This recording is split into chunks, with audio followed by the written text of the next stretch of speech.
अस्सलाम वालेकुम, my name is Rabia Buzar. Welcome back my YouTube channel.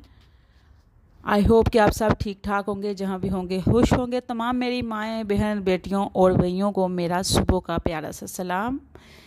आज का व्लॉग स्टार्ट करते हैं। तो सुबह हमारी स्टार्ट हो चुकी थी, नाश्ते भी सुबह साथ साथ हमारे स्टार्ट हो जाते हैं।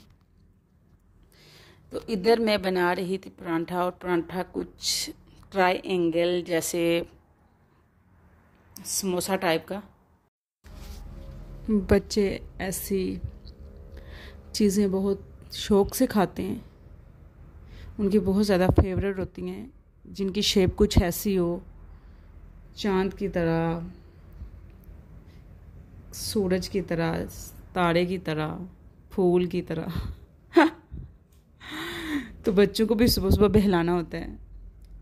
तो मैंने बना लिए थे बच्चों के लिए पराठे और साथ चाय।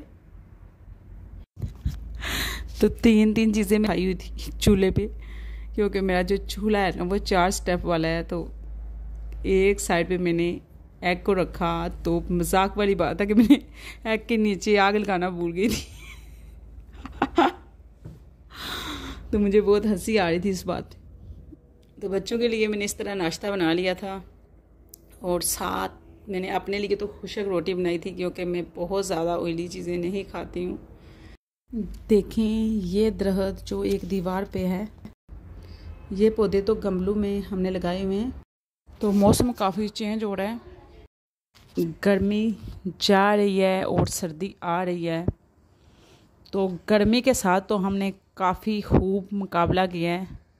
तो अब आगे आ रही है सर्दी, और सर्दी के लिए भी हमें डट के कॉन्फिडेंस जो है ना वो अपना बरकरार रखना पड़ेगा, और डट के मुकाबला करना पड़ेगा जी। तो अल्लाह ताला की कुदरत देखें कि एक दीवार के ऊपर ये पौधा था, बहुत ही छोटा सा पौधा था, और बगैर पानी दिए, बगैर खुराक के ये बहुत बड़ा दरख्त बन चुका है।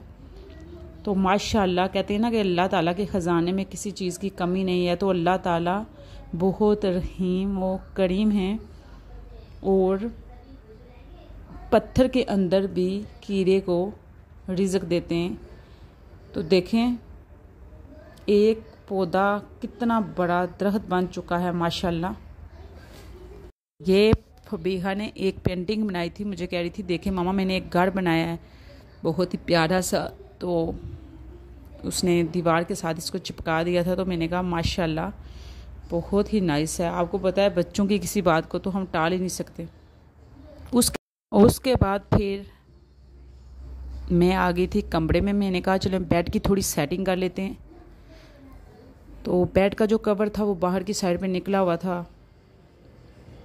और ये बेड शीट जब मैंने ली थी ना, तो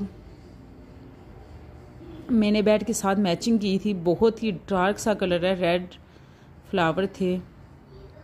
तो आपको पता है जो बच्चों वाला घर होता है उसमें ज़्यादातर जो कलर होते हैं ना डार्क, वो ज़्यादा अच्छे रहते हैं, सही रहते हैं। जैसे वाइट, हाफ वाइट, इस तरह के कलर बहुत जल्दी गंदे हो जाते हैं, और आप उनकी केयर नहीं कर सकते हैं। आपको बहुत केयरफुली रहना पड़ता है। तो अब ये बेड शीट है, इसको मैं यूज़ करती हूँ।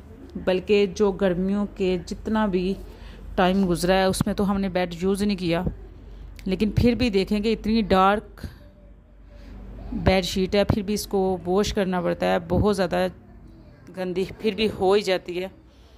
तो मैंने कहा चलें इसे मैं अच्छे तरीके से सेट सूट कर लेती हूँ। तो बेड को भी अच्छे तरीके से जाल लेती हूँ।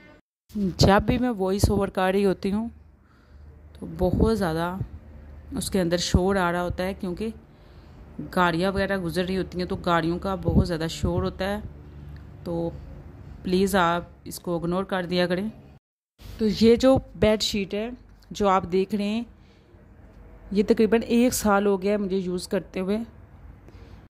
तो जब चाहे मैं इसे इजीली धो भी लेती हूँ तकरीबन 1 हफ्ते के बाद। जब भी धोना हो और बहुत अच्छे से वॉश भी हो जाती है और मुझे फिर टेंशन भी नहीं होती।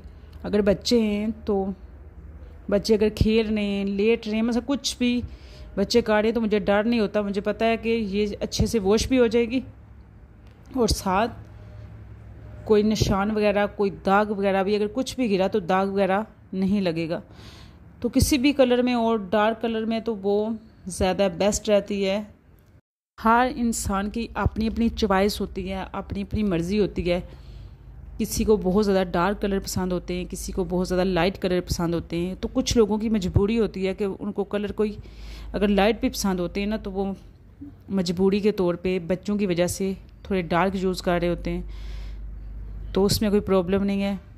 हाँ, कलर जितने भी होते हैं ना, वो सारे कलर बहुत ही खूबसूरत हैं, बहुत ही नाइस हैं। सब कलर हमें यूज़ करने चाहिए। तो उसके बाद मैं किचन में आ गई थी बर्तन वगैरह वॉश करने के लिए। तो फिर साथ साथ में बर्तन वॉश कर रही थी। फिर बच्चों ने भी स्कूल से आना था। फिर जब बच्चे स्कूल से आ रहे होते हैं तो बंदे को फिर एक अलग सी टेंशन होती है, क्योंकि बच्चे जो होते हैं वो खाने में भी बहुत ज़्यादा तंग कर रहे होते हैं कि ये नहीं खाना, वो नहीं खाना, ये नहीं खाना। खाना चाहे वो थोड़ा सा ही खाएंगे, लेकिन तंग बहुत ज़्यादा करते हैं और अपनी मर्ज़ी से खाना खाते हैं। फिर उसके बाद मैं सोच रही थी क्या बनाऊँ, तो मैंने फिर प्याज वगैरह काटा, तड़का वगैरह बनाया। फिर उसके बाद गोश्त वगैरह पड़ा था तो मैंने कहा चिकन वगैरह डाल के मैंने चावल बना लिए थे। फिर साथ ही मैंने फ्रूट वगैरह को किया था वॉश। और मौसम ऐसा हुआ था ना, सही बारिश वाला, बहुत ही मज़े का मौसम हुआ था। बहुत ज़्यादा हवा चल रही थी और आसमान पे बहुत ज़्यादा बादल छाए हुए थे। और देखें कुछ इस तरह से। उसके बाद फिर रात का टाइम था, मैं सोच रही थी क्या बनाऊं, तो फिर मैंने बनाई थी वाइट जो होती है चरसी चिकन कढ़ाई, जिसे कहते हैं पेशावरी चरसी चिकन कढ़ाई। मैंने पहले सोचा कि इस पे पता नहीं क्या क्या क्या पड़ता है, पता नहीं इसमें चर्स भी पड़ती होगी। फिर मैंने लिया चिकन को मैंने नमक लगा के अच्छे से पहले वॉश किया, फिर नमक लगाया। नमक लगाने के बाद मैंने अच्छे से खुश्क करने के बाद मैंने घी में डाला। उसमें मैंने डाली हरी मिर्चें, टमाटर और ऊपर से मैंने उसे ढाँप दिया था। जब टमाटर अच्छे से गल गए थे, टमाटर का छिलका उतार के अच्छे से मैंने मिक्स कर लिया और थोड़े से लेमन डाल दिया। इस तरह हमारी कढ़ाई तैयार हो चुकी थी।